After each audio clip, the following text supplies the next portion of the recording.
Rua José do Patrocínio 89, telefone 22 32 34 34 30 e WhatsApp 22 99943 93 69. Laboratório Plínio Bacelar, 80 anos. Compromisso com a qualidade. Começa agora o Folha no Ar, primeira edição.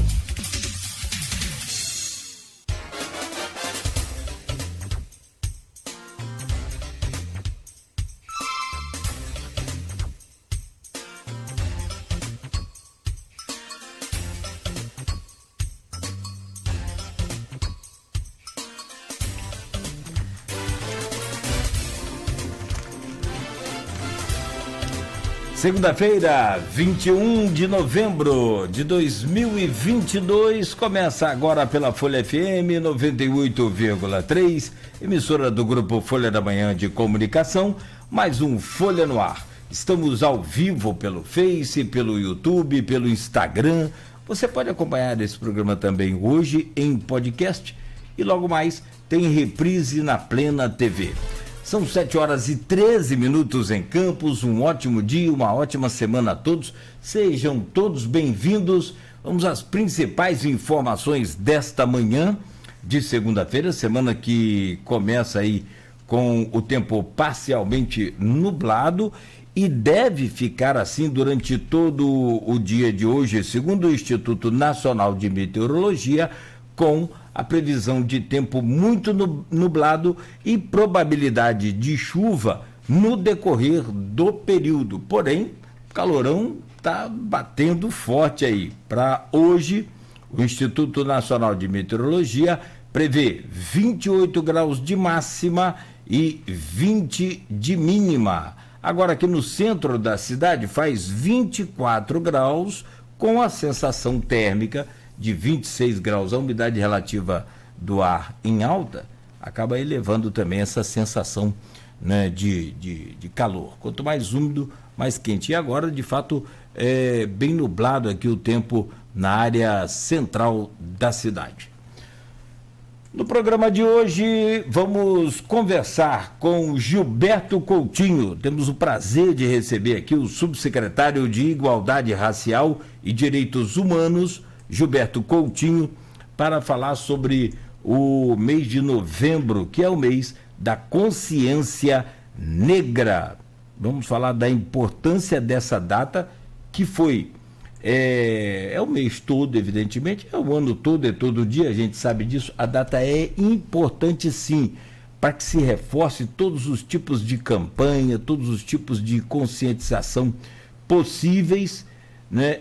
E ontem foi o dia 20 de novembro, o Dia Nacional dessa luta em pleno século XXI contra o racismo, contra o preconceito de cor, contra todo esse tipo de preconceito, contra todo esse tipo de racismo, e que me parece, né, infelizmente eu gostaria de estar aqui, vou perguntar ao Gilberto sobre isso também, a coisa caminhando assim para um fim, mas parece que é estrutural, né? A coisa está dentro não só mais dentro do armário, parece que está dentro da alma da gente, aquilo está embutido no coração da gente. Eu não sei de que forma a gente vai conseguir vencer isso, mas a gente tem que lutar. Se vai vencer hoje ou amanhã, não tenha dúvida de que a gente tem que lutar. E essa coisa estrutural, essa coisa que vem, né, desde os nossos antepassados, Campos, então, especificamente, é uma das cidades mais escravagistas do país. Talvez há informação de que tem uma cidade que... Há informação de que Campos seria a última cidade a abolir, a aderir à lei da abolição. Mas tem informação de que teria uma outra região, uma outra cidade que só aboliu depois de Campos. Então, quer dizer, isso em Campos, então, é uma luta muito particular, muito maior, muito gigante. E o Gilberto vem para conversar com a gente. Já, Gilberto, vou trazer o seu bom dia. Obrigado pela sua presença, obrigado por estar aqui conosco e obrigado pela sua luta lá, que a gente tem acompanhado aí um pouco, e você vai contar bastante aqui para a gente hoje, como é que tem sido trilhar aí agora à frente de uma subsecretaria, que na verdade esse nome de subsecretaria não quer dizer nada depois que a bola está rolando. Isso é a mesma coisa, né? Tudo igual. Não tem esse negócio de jogo amistoso, jogo de decisão, é tudo igual, né? E a brincadeira é muito séria, na medida que isso assim, eu acho que com adulto é imperdoável, todo tipo de punição possível. Agora, com criança, então, aí, meu amigo, a coisa fica indiscutivelmente imperdoável. E a gente vê muito isso nas escolas, ainda vê isso assim de forma, né, muito grande para pleno século XXI. Então, a tecnologia que veio parece que foi aprendida pelo mal de forma mais habilidosa, né? Em vez de... Enfim, mas nós vamos discutir tudo isso, vamos conversar tudo isso. Eu gostaria muito de que você pudesse participar conosco aí pelo Face, onde tem lá a nossa página para você interagir, para você opinar e mandar ali a sua pergunta para o Gilberto, a sua opinião também. Bom, 7h18, vamos às informações então, para começarmos a entrevista com o Gilberto Coutinho. Eu trago aqui as manchetes do portal folha1.com.br e do jornal Folha da Manhã, no oferecimento de Proteus, serviços de saúde e medicina ocupacional, a qualidade certificada ISO 9001-2015, Unimed Campos, cuidar de você. Esse é o plano. Laboratórios Plínio Bacelar e Plínio Bacelar Vacina, uma clínica moderna especializada em vacinação. E ainda o apoio de Green Energia Solar. No jornal Folha da Manhã, mega operação contra o tráfico, prende 47 pessoas, incluindo PM, armas, drogas, celulares e R$106 mil foram apreendidos durante o cumprimento dos mandados. E ainda, prazo apertado para votações na Câmara. Rapaz, a agenda de votação está cheia, inclusive para a mesa diretora. E hoje, dia 21, o relógio só no tic-tac, tem até 15 de dezembro para o presidente colocar essa votação aí em pauta. Última hora, está aqui na capa do jornal Folha da Manhã. Festival Gastronômico movimenta a economia, 4ª edição. Cerca de 30 bares e restaurantes estão participando do Festival Gastronômico de Campos. Repasse de 45 milhões para Campos, a participação especial dos royalties. Chega aí com a redução desta vez, em relação à participação especial anterior, mas também não deixa de ser importante e significativa. TCE aprova as contas de Vladimir por unanimidade. Ouro Azul comemora 100 anos de atividades. É o Automóvel Clube Fluminense. Enchente, equipes da Prefeitura de Itaperuna atuaram aí na limpeza das ruas que ficaram alagadas com a cheia do Muriaé, que não afetou tanto o Rio Paraíba. Também tão baixo que ele está, né? Na capa ainda do jornal Folha da Manhã, na Folha 2, destaque para Diva Abreu Barbosa. A Folha segue no topo por manter a sua qualidade. Resumo da semana: Brasil com Lula e na Copa do Catar. A Copa do Mundo que começou ontem, o Catar que perdeu de 2-0 para o Equador, né, que teve ainda um gol anulado por impedimento. E o VAR, né, funcionando de forma exemplar para o Brasil, né? O que a gente leva aqui 5 minutos para escolher, eu acho que não levaram lá 20 segundos, 30 segundos, vamos colocar aí estourando. Bom, hoje tem a estreia da Inglaterra e da Holanda, né, cada um na sua chave, e logo mais às 10 horas tem flash ao vivo aí da cobertura da Copa do Mundo aqui na Folha da Manhã com Aloysio Abreu Barbosa. Fique ligado. No portal folha1.com.br, Equador vence o Catar por 2-0. Valência, capitão do Equador, foi quem balançou a rede nas 2 vezes. E agora já se torna aí um dos artilheiros em Copa do Mundo, né? 5 gols em Copa do Mundo, 5 ou 6. Está entre os grandes aí da artilharia. Incêndio atinge prédio do antigo Hotel Flávio, no centro de Campos. 7 viaturas do Corpo de Bombeiros foram mobilizadas para conter as chamas. A tragédia ali foi, infelizmente, mais do que anunciada, né? E é bem um retrato assim de como o município cuida, né, do seu patrimônio histórico. Aquele prédio era considerado, né, um patrimônio histórico, é considerado um patrimônio histórico e agora fica ali, né, com o que sobrou dele.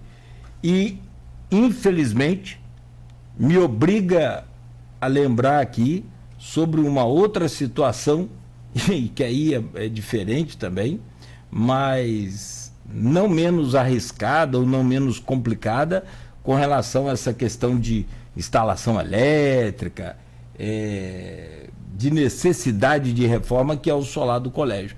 Porém, o solar do colégio tem já 20 milhões de reais depositados na conta da UENF e que até agora vai fazer 1 ano e que até agora nada foi feito pela reforma do colégio. Se pegar fogo, é aquela história. Não vai dizer que fui eu que desejei, porque joguei praga. As coisas estão aí, você está anunciando, é igual o filho, ó, você vai por aqui que você vai se dar mal, você está indo pelo... Infelizmente, lamentavelmente, somos obrigados a lembrar disso com essa tragédia desse incêndio aí do Hotel Flávio, tragédia para a história, né, para o centro histórico de Campos, que vai se perdendo aí, né, por conta de cuidados. Segundo dia de provas de Enem mobiliza estudantes em Campos. Eu estou rindo porque teve uma senhora ontem que correu na correria da porta ali próximo ao Enem, ela entrou correndo também. Não tinha nada a ver com o Enem, acabou ficando presa lá por 3 horas. Esse povo brasileiro é campeão, né? Em apenas uma semana, Campos registra 70 novos casos de Covid-19. Prefeitura informou que houve aumento na procura de testes para detectar a doença. Goitacás volta a ser superado pelo Barra da Tijuca e fica com vice-campeonato. Já garantido na 3ª divisão do estadual, Alvianil perdeu dentro de casa no sábado por 2-1. No placar geral, o primeiro jogo 2-0 para o Barra da Tijuca, placar final agregado 4-1 para o Barra da Tijuca. São 7h25. Nossa, já avançamos muito aqui no horário. Quero trazer o bom dia do nosso convidado de hoje, o Gilberto Coutinho, nos honra aqui com sua presença nesta segunda-feira, para a gente começar com o pé direito, combatendo e trabalhando aqui cada vez mais essa forma absurda de preconceito racial, preconceito de cor, que ainda temos e muito forte, né? E não é só no país, é no mundo todo, mas a gente discute num país onde... Eu estava vendo aqui essa semana uma matéria sobre essa coisa do preconceito, né? Preconceito racial, preconceito de cor, também na agricultura, né? No campo, o negro existe maior quantidade, porém em menor número de propriedades de terra. Ou seja, a escravidão continua, meu filho. Nós só mudamos um pouco aí as figuras. A coisa continua, né? E por aí vai, né? Então você tem um país com a maioria absoluta negra, né? E com preconceitos absurdos, bizarros e ridículos, que se você contasse em outros tempos, muita gente não ia nem acreditar nada, isso é invenção. Mas hoje, graças a Deus, com o auxílio aí da tecnologia, de câmeras, de circuito de TV e com o próprio celular, a gente tem conseguido flagrar muitos imbecis, é o nome que eu consigo aqui mais rápido, aqui, mais audível para o momento, agora para não falar outro também. Meu caro Gilberto Coutinho, obrigado pela sua presença, é uma honra recebê-lo aqui. Tenho acompanhado um pouco o seu trabalho lá, mas é evidente que deixo você muito à vontade aqui também para me ajudar a lembrar de coisas que talvez a gente não venha a abordar aqui. Seja bem-vindo. Obrigado pelo convite. Bom dia a todos e todas. Bom dia a todos os ouvintes. Bom dia à mesa. Vamos discutir um pouquinho de política de promoção da igualdade racial, né? Vamos discutir um pouco de enfrentamento ao racismo, que eu acho que é o mais importante. Eu acho que a palavra é essa, né? Enfrentamento ao racismo.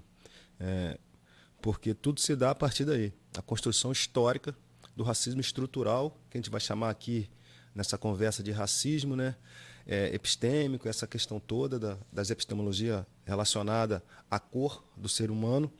Então vamos discutir então um pouco de racismo institucional, que aí a gente consegue falar de forma decodificar um pouco das hermenêuticas para poder os nossos ouvintes, né, ter uma maior clareza naquilo que a gente propõe apresentar aqui nesse painel. Ontem foi dia 20, o dia da consciência negra. Eu gostaria que você começasse falando da importância desse dia, que foi criado, me parece que em 1971, não foi? A luta histórica da garantia da tornar-se feriado 20 de novembro foi a partir do governo Lula, né, com a inserção do movimento negro, é recente, não é tão velho. Alguns estados ainda não adotam o feriado, mas é um feriado nacional. Mas essa luta histórica ela começa em 88 com o movimento negro, né? O movimento negro começa a fazer uma luta de pura inserção pela data, justamente para contrapor o 13 de maio. O 20 de novembro ele tem um simbolismo histórico para o movimento negro.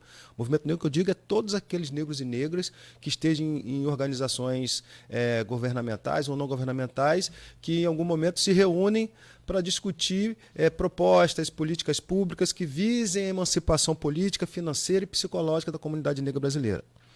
Essas pessoas, para reivindicar uma data contraditória, que a sociedade brasileira geralmente festejava muito, que era o 13 de maio.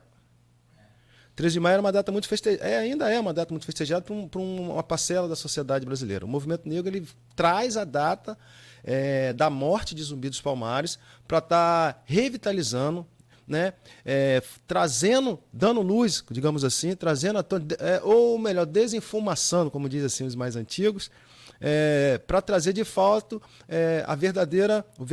não um verdadeiro herói, mas um verdadeiro símbolo da luta antirracista e abolicionista da história. Aí, poxa, Tati, mas o 13 de maio não teve importância? Claro que teve.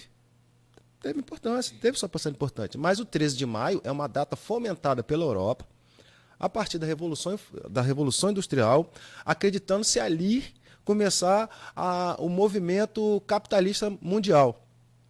E como que gera riqueza rápida? Criando mão de obra bruta barata. E qual a melhor forma de criar mão de obra bruta barata? Pegar esses escravizados que estão escravizados, tiram eles das senzalas e agora eles vão viver como? Em regime de análogo ao escravo. O que eles vão fazer? Eles vão trabalhar para pagar para sobreviver. E aí é um processo contínuo que a gente vive assim hoje ainda. A gente trabalha, e isso assim, são estratégias que os caras eles são fantásticos para essas coisas, né? Então, assim, o 20 de novembro ele tem uma importância histórica de tamanho inenarrável, porque é uma luta dos que vieram antes, né? Grandes atores, Abdias Nascimento, Vanildo Santos, Daniel Gonzalez, tantos outros atores que lutaram no campo do movimento social, depois ocuparam alguns espaços no legislativo, né? Para poder a gente ter uma data de tamanha importância. A partir dessa luta histórica, bem rápida que eu falei, depois a gente pode contextualizá-las, ela torna-se importante porque a partir daí a gente começa a dar visibilidade, como eu falei, e valorizar a identidade e cultura da comunidade negra. Tanto que o 20 de novembro, geralmente, a gente expõe não só os painéis discutivos, mas também várias expressões culturais. A gente põe em praça pública, vai para a televisão, a questão do turbante, a questão da pintura, a questão da estética afro, a questão das manifestações de resistências culturais. Tudo isso a gente expõe nessa data para apresentar para uma sociedade que se apresenta nesse momento como uma sociedade um tanto racista, que o negro produz muito mais do que apenas trabalho braçal. E aí essa cultura do povo negro, essa cultura cognitiva que muitas vezes foi jogada um pouco de lado, né? Apenas apresentando o negro a questão do braço, a questão da mão de obra braçal, e não da mão de obra cognitiva, intelectual. O 20 de novembro a gente expõe tudo isso. Quando a gente traz autores negros, quando a gente traz professores negros, quando a gente traz todos os negros que têm uma produção cognitiva, aqueles que não têm também, mas que estão ali servindo como um espelho para algumas pessoas. Então, assim, o 20 de novembro ele passa a ter vários simbolismos e vários significados que tiveram que ser ressignificados ao longo do tempo. Eu ia pesquisar aqui, agora nem deu tempo, mas só para a gente oficializar aqui a data, foi em 1971 a criação do 20 de novembro. 20 de novembro como data simbólica de simbolismo. De simbologia à consciência negra. O que traz hoje aí em pauta essa questão que você falou, muito mais do que 13 né? Porém, em 1988, com a Constituição, aí veio a criminalização do racismo. Aí sim ganhou-se um reforço exatamente. Né, grande. Que você traz aí a data de 88, por isso que eu fiquei É porque no percurso da história houveram grandes marchas. Houve uma marcha de 90, né, onde o movimento negro caminhou para entregar um documento ao presidente à época. Houve uma marcha de 96 e houve uma marcha, salvo engano, de 98. São datas, gente, pelo amor de Deus, eu vou fugir um pouco da data aqui, aí vocês me ajudem aqui.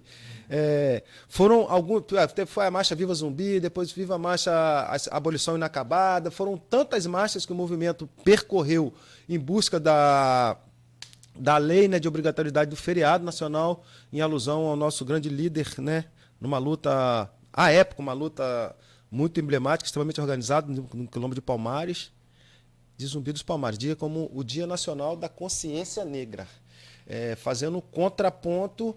Por que o contraponto?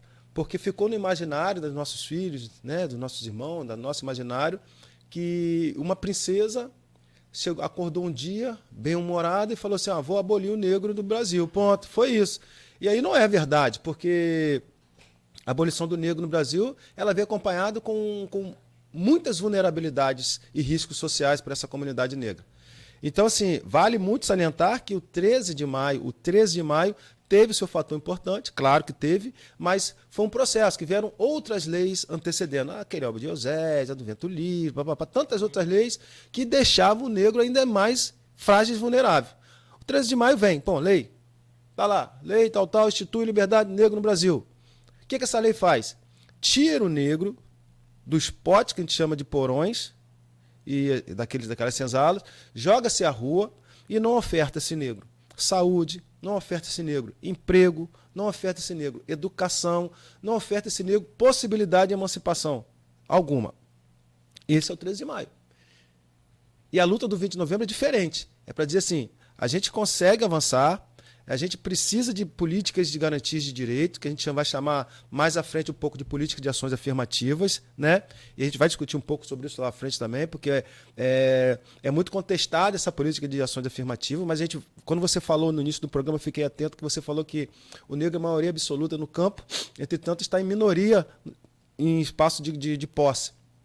Por quê? Na década de 60, não sei se você vai lembrar, existiu a Lei do Boi. Foi a primeira cota brasileira para ingresso de filhos de camponeses ao espaço técnico e universidade. Aí eu vou te perguntar, quem foram essas pessoas que conseguiram acessar essa Lei do Boi? Foram os negros? Não foram. Então, assim, além disso, eu posso voltar um pouco atrás, a gente vai pegar lá no final do século XVIII, século XIX, quando começa a discussão de abolição de negro aqui, o sul do país já trouxe para o Brasil vários europeus com as cotas de uma porcentagem de terra, uma porcentagem da produção e com a condição de ensino de qualidade para os seus filhos no sul do país. Então, assim, foram tantas cotas para vir um europeu para cá e para a permanência desse europeu, até que chegue-se agora, bem recente, nos anos 2000, que o negro consegue ter a cota permanência para as universidades. Então, assim, são um conjunto de políticas que a gente chama de políticas afirmativas.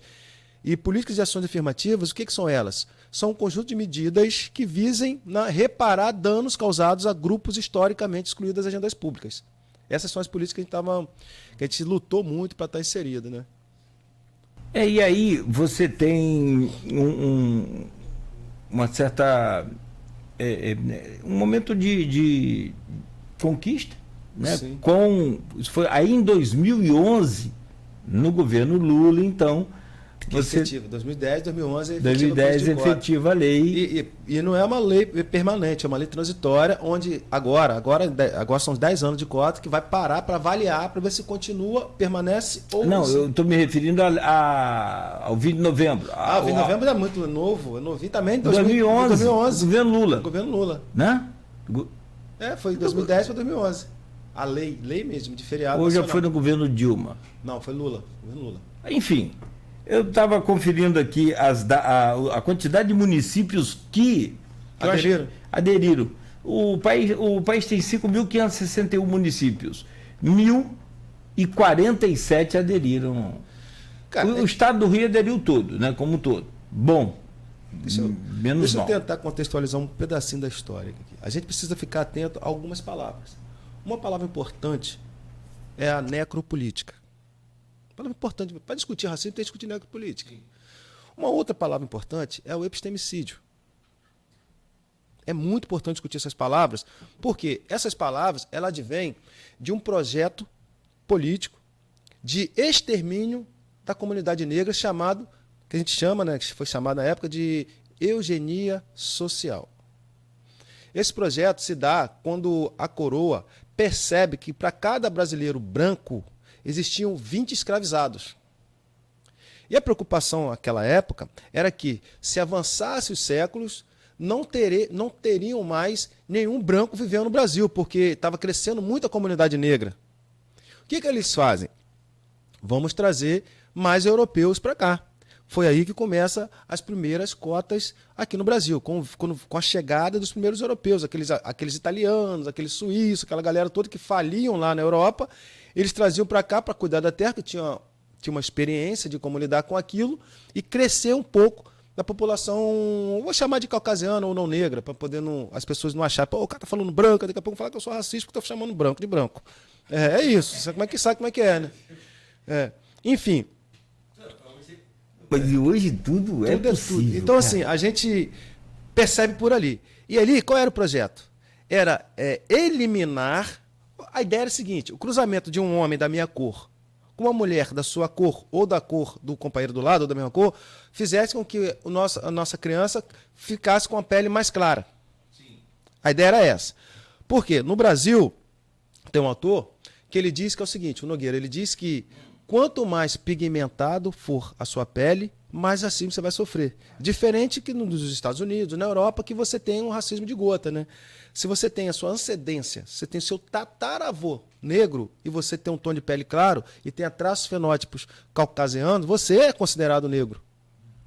Você não é dito como branco. E aqui no Brasil, não. Por mais que a gente tenha traços fenótipos negroides, temos bastante carregados por conta dessa pluralidade étnica que tem no país, ainda assim, quanto mais pigmentado, mais você vai sofrer por conta de uma produção chamada eugenia social. E essa eugenia social, ela vem fazendo vários movimentos que a gente vai usando as terminologias para isso. Por exemplo, uma delas é a necropolítica. Você vai falar de necropolítica? Sim, porque o Estado define quem vive melhor em detrimento de outro. E o Estado define quem morre para outros sobreviverem. E isso não é de hoje. Então, quando eu chamo de necropolítica, porque a necropolítica desenvolve um outro projeto, que é o extermínio da população negra. E não é só apenas porque vai dar um tiro, porque aquilo outro, é porque são vários fatores que fazem a população negra morrer. E um deles é o fator pobreza. Porque as pessoas falam, poxa, mas a oportunidade está aí para todos os negros e negras estudarem, se quiserem. Eu também acho que estão aí. A oportunidade é para todo mundo, mas só que a oportunidade não é igual para todo mundo. E aí a gente precisa discutir isso. Para isso foi criado também com o movimento negro um conjunto de medidas de reparação que a gente chama de políticas de ações afirmativas. Que aí vem várias. Vem a política de saúde integral da população negra, vem o reconhecimento de alguns trabalhos não formais como trabalho para garantia de aposentadoria para alguns negros, na educação, que não é só a política de cotas, mas é um conjunto de políticas de educação que combinam com a política de cotas. Isso tudo são medidas de compensação visando reparar, né, a falta de inclusão desse grupo étnico nas políticas públicas. Então, assim, Até chegar ao 20 de novembro, foi um processo de lutas históricas, de inserção, de apartamento, de luta, de briga, de morte, de sobrevivência, de resistência, de resiliência, até chegar aqui. Porque não se pode falar em uma luta por liberdade sem lembrar de Nilo Peçanha, que foi acho que o primeiro presidente negro, o único presidente negro, e que uma sociedade não lembra da luta de inserção, porque foi um presidente que popularizou a política, foi um presidente que se preocupou à época com a qualificação de mão de obra, porque a mão de obra ainda era barata, quando ele cria aqueles espaços de escolas técnicas, né? E ainda assim ficou apagado. Uma outra pessoa que é obrigada a ser lembrada é o nosso tigre da abolição, Zé do Patrocínio. E aí, com ele, vieram grandes organizações que a gente fala assim, pô, a gente está organizando o movimento negro, pô, mas já tinha um jornal, lembra, do 28 de março, que se reuniram aquela galera, que fazia as críticas sociais à época, e tantos outros que tiveram uma luta anti-escravagista naquela época, que hoje a gente vai chamar de luta antirracista, que chegam, vem avançando, a abolição, aí vem avançando, mas são nomes que são tidos ou citados em datas sazonais ou focais. Não são lembrados dia a dia, não são vistos. Esse projeto de eugenia social, Cláudio, é bom ficar atento nele, porque ele é o seguinte, ele faz a gente construir uma coisa chamada auto-ódio. Você sabe o que é o auto-ódio? O auto-ódio, vou te dar um exemplo que você logo vai lembrar. Quem era a rainha dos baixinhos? Xuxa. Exato, né? Quem foi a mulher mais linda do mundo durante muito tempo? A Bündchen, né? A Gisele Bündchen. O jogador de futebol melhor foi Pelé. Isso. Mas o mais bonito era aquele Beckham, como é que é? David Beckham. David Beckham, né? Os caras mais ricos do mundo. As pessoas que estão em maior visibilidade, em maior tempo de televisão, nas novelas, no cinema, tem branco aí. Não tem negros. Bill Gates é o mais rico, esse Bezos, Elon Musk. Não tem. E aí, você que é uma criança preta, periférica e pobre, quando você liga a televisão para assistir, você não consegue ver assim, pô, Totinho tá lá, mamãe tá lá, papai tá lá. Não temos representatividade, não que não temos, mas não somos vistos como representatividade. Ele é deletado, é apagado ou então é impedido de ser. De ser. Aí você pega vários... Porque quando você consegue, você é deletado. Você já viu algum filme falando do José do Patrocínio? Não. Nem vai ver, cara. Você já viu um filme falando de Rebouças? Nem vai ver. Você já viu alguns filmes falando... A gente viu o filme de Zumbi dos Palmares até a década de 70, depois não fez mais. Aqueles filmes históricos, lembra daquilo? Depois você não vê um cineasta falando de zumbi, não vê falando de um clatume. A gente não tem. A gente passou a ter algumas referências a partir dos anos 2000 para cá, que a gente viu aqui a luta de Abdias do Nascimento, que assumiu o Senado, depois o Paim. Eu estou falando referências políticas. Mas aquilo que a criança vê todo dia na televisão, a gente ainda não tem. Aí a gente teve o Panteras Negras, agora a Mulher Rei, agora Adão Negro, alguns filmes de cineastas norte-americanos. Tem um filme brasileiro que eu gosto muito, eu devo ter visto 200 vezes, que até um pouco por ser uma comédia muito boa, Celton Mello, aqueles caras bacanas, que é o Auto Compadecido, que ali Jesus é negro. Jesus preto. E que eu acho fantástico aquela hora que aparece Jesus negro. Você está entendendo o que eu quero dizer? Porque assim, a partir da gente não se ver nesses espaços que a gente chama de glamourosos, né? A gente começa a questionar, pô, eu não quero ser preto. Aí se você pegar e botar uma criança negra e fala assim, você escolhe qual boneca você quer, uma preta, uma branca, vai escolher a boneca branca. Mas não é porque a criança é racista, é porque foi construído nela de maneira inconsciente aqui, assim, ó, o melhor é aquele dali, vocês estão aqui por acaso. Inconsciente. Então, assim, esse projeto, a gente precisa desconstruir ele. Agora, como você desconstrói um projeto que foi construído há pelo menos, de abolição do negro, tem 138 anos, vamos botar pelo menos 250 anos para trás.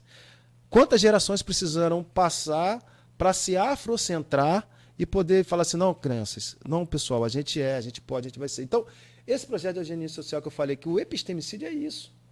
O que é o epistemicídio?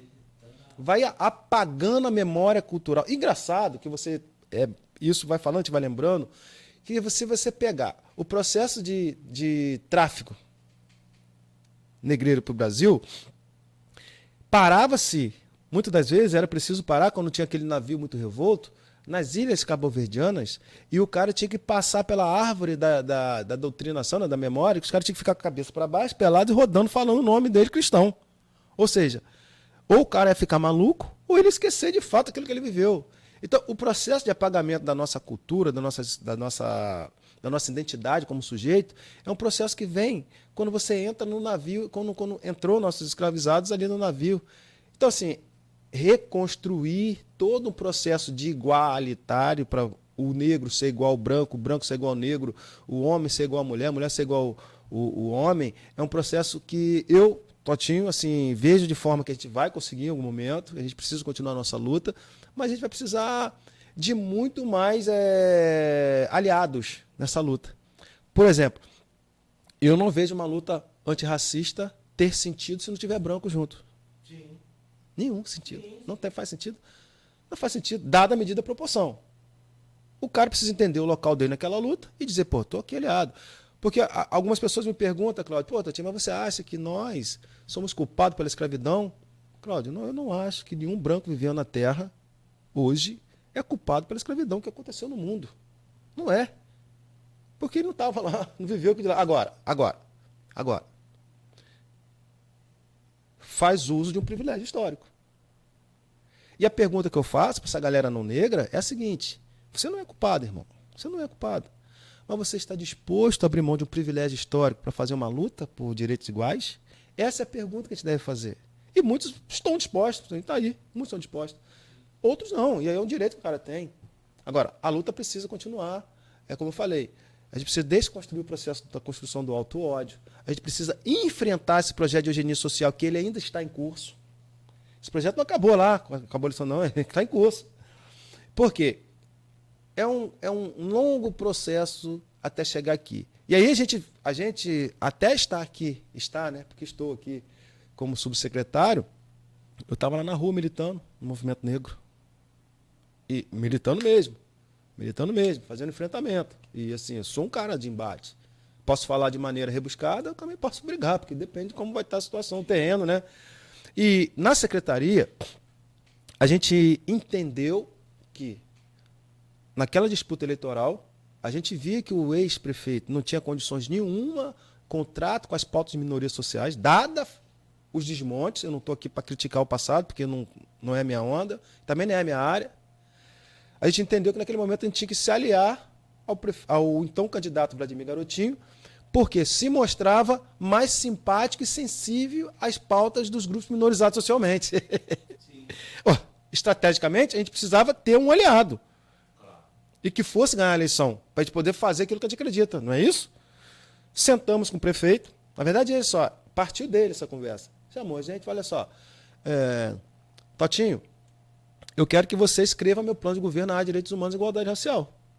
E a gente perguntou, deputado, mas se a gente escrever, a gente quer tocar a pasta. Mas a gente tem que escrever para você botar uma pessoa que não domina. Ele falou assim, tá combinado, escreva, a gente vai ser eleito e vocês vão tocar a pasta. E de lá para cá, a gente consegue fazer políticas contra-hegemônicas, porque o que a gente desenvolve na subsecretaria são políticas contra-hegemônicas, elas vão muitas das vezes de contra aquilo que a estrutura pensa e prega, porque se a gente está lutando por inserção, se a gente está lutando para quebrar esse processo escravocrata, escravagista que existiu tem muito tempo, que existe até hoje através dos análogos escravos. A gente precisa enfrentar. E aí a gente criou lá, por exemplo, inédito. A gente criou uma coordenação de povos e comunidades tradicionais, que é para discutir povo de terreiro, comunidades quilombolas, assentados, acampados, pescador, dentre tantas outras. Criamos, olha só que doideira, hein? É muito louco, porque é louco. A gente criou na coisa pública um setor chamado Coordenação de Atendimento a Vítimas de Intolerância Religiosa e do Racismo. Não é comum. Para fazer isso, você tem que ter o trato com a militância, com o movimento social. Não adianta a gente sair da academia e achar que a gente vai fazer alguma coisa porque a gente pensou. A gente não pensa isso, a gente pensa isso no campo de luta. A gente tentou fazer uma discussão lá muito maior. Quando a gente sentou com o Vlad, a gente ia fazer uma coordenação de políticas para a comunidade LGBTQI+. Mas aí tinha os cadeirantes, aí tinha as mulheres, aí tinha a juventude. Se a gente bota só LGBTQI+, a gente não alcança todo mundo. O que a gente fez? A gente fez uma coordenação de políticas públicas de direitos coletivos, individuais e difusos. Então a gente pega de maneira geral, pega todo mundo, não deixa ninguém fora dessa discussão e traz para dentro da política pública. E lá a gente tem desenvolvido muitas coisas em relação a isso. A gente criou um disco de direitos humanos, tá? Só não me pergunta o número, porque não é fácil. A gente criou um disco de direitos humanos, onde a gente atende lá minimamente 10 pessoas todos os dias, tá? Com vários casos. Aí tem racismo, machismo, intolerância religiosa, LGBTfobia, várias pessoas. A gente tem lá atendimento jurídico, a gente tem lá psicólogo e tem lá assistente social para dar atendimento a essas pessoas. A gente está fazendo a releitura do Plano Municipal de Políticas de Igualdade Racial. Esse plano ele foi escrito no ano de 2014, salvo engano, no governo de Rosinha Garotinho. A gente entregou à Câmara, a Câmara aprovou por unanimidade em 2015, e por algum motivo ou outro esse plano ele ficou adormecido. Nós retiramos esse plano, estamos fazendo a releitura dele para poder devolver ao Executivo, o Executivo encaminhar para o Legislativo. Então, ou seja, são medidas que a gente tem procurado a propor para poder, de fato, emancipar, né, dar dignidade à comunidade negra do município de Campos do Goytacazes. Aliás, Campos foi considerado, e aí a gente vai entrar nessa área também, são 7h53, eu preciso fazer um intervalo, Gilberto. Eu chamo de Gilberto, mas você mesmo gosta que chame de Totinho, né? Totinho Capoeira. Totinho Capoeira. Quando o Campos se destacou também, quando aderiu ao esse Sistema Nacional... Sistema Nacional, vamos falar. De promoção da igualdade racial, Sinapir, né? Sistema Nacional de Promoção da Igualdade Racial. Isso. Mas eu só vou te pedir licença para te fazer o intervalo, e na volta a gente consegue rápido aqui. Eu tinha visto aqui, gente, numa pesquisa, não sei se está no meu celular ou aqui no PC, 13 de maio de 2020. Não, o Disque Direitos Humanos. A gente consegue aqui agora. Eu tenho ele aqui. Eu também havia Direitos Humanos, está aqui, ó. Vamos ver se aparece Campos aqui. Esse é o 100, né? Mas Campos tem um dele. Tem o próprio dele. Eu quero achar o de Campos aqui, ó. Só um minuto. Enquanto a gente faz o intervalo, a gente vai colocar lá. Porque você me revela um número aí, sinceramente, eu quero entender e gostaria que você explicasse e detalhasse. São 10 atendimentos no mínimo diários. Por dia? Por dia. Dos mais diversos. Cara, é muito alto isso. Não, é pouco. É pouco. Não, mas é alto em relação ao que eu pensava, ou essa coisa de ter acesso ao número, mas é pouco ainda perante tudo que se passa, tudo que acontece. Vamos detalhar isso também. Está aqui, ó, foi lançado agora dia 27 de maio, não é? Isso. Campos se torna pioneiro ao lançar Disque Direitos Humanos. O telefone, o número está aqui, é o 98175-0700. Exatamente. É isso? Então, e aí funciona de 8 às 17 horas, de segunda a sexta. Vou postar aqui na nossa página para quem também... Esse tipo de número que a gente salva na memória do celular e deixa ali. A hora que você precisar, a gente está lá. Ou alguém precisar, você tem como ajudar. Porque para discar, você não precisa ter sofrido. Você pode estar presenciando uma situação de violência ou de violação dos direitos da pessoa contra o ser humano e liga, denuncia, que a gente vai fazer a diligência. Muitas vezes a gente fez uma conversa muito bacana com a delegada Natália, com o MP, fez uma conversa muito bacana com a Defensoria, poder estar caminhando com a gente nesse disque. Boa. Bom, 7h56, a gente fecha esse bloco então, né, conversando aqui com o Gilberto Coutinho, o Totinho Capoeira, e subsecretário de Igualdade Racial e Direitos Humanos, aqui ao vivo com a gente nesta segunda-feira. Tem perguntas lá no grupo de WhatsApp do programa. Opa. E do blog Opiniões, que é do Aloysio Abreu Barbosa também, e tem já o pessoal participando aqui também com a gente na página no Face. A Noêmia Magalhães dá um bom dia aqui aos amigos. Bom dia, mestre Totinho, grande prazer em te ouvir. É a Noêmia Magalhães. Dona Noêmia, forte abraço. Fique aí à vontade para registrar o abraço à Noêmia. Eu vou fazer um intervalo aqui, Totinho, rápido, e a gente volta em instantes, então, no oferecimento de Proteus, serviços de saúde e medicina ocupacional, qualidade certificada ISO 9001-2015, Unimed Campos, cuidar de você. Esse é o plano. Laboratórios Plínio Bacelar e Plínio Bacelar Vacina, com apoio de Green Energia Solar. Tá na hora de economizar energia